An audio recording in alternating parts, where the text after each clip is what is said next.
భారత ప్రధాని మోడీ గారు 8 రోజుల పాటు 5 నేషన్ టూర్‌లో ఉన్నారు. గత 10 సంవత్సరాల్లో ఇన్ని రోజులు, ఇన్ని దేశాలు కవర్ చేయటం ఇదే తొలిసారని చెప్పొచ్చు.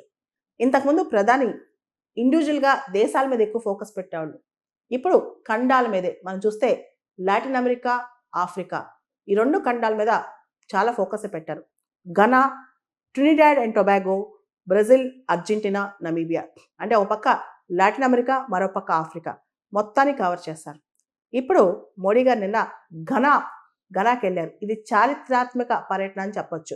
గత 30 సంవత్సరాల్లో ఘనా దేశానికి వెళ్ళిన భారత ప్రధాని ఈయన అనమాట. అంటే గత 30 సంవత్సరాల్లో భారత ప్రధాని ఘనాకెళ్ళటం ఇదే తొలిసారని చెప్పొచ్చు.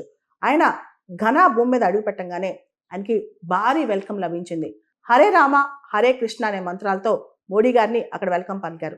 ప్రత్యేకంగా పనామా ప్రెసిడెంట్ జాన్ మహామా పర్సనల్‌గా వెళ్లి మోడీ గారికి వెల్కమ్ ఇచ్చారనమాట.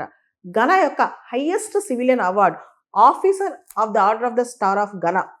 అక్కడది హైయెస్ట్ అవార్డ్ అనమాట. Officer of the order of the star of Ghana ఈ అవార్డ్ మోడీ గారికి ఇచ్చారనమాట. ఈ హానర్ అనేది Ghana president John Mahama Modi గారికి కన్ఫర్ చేశారు.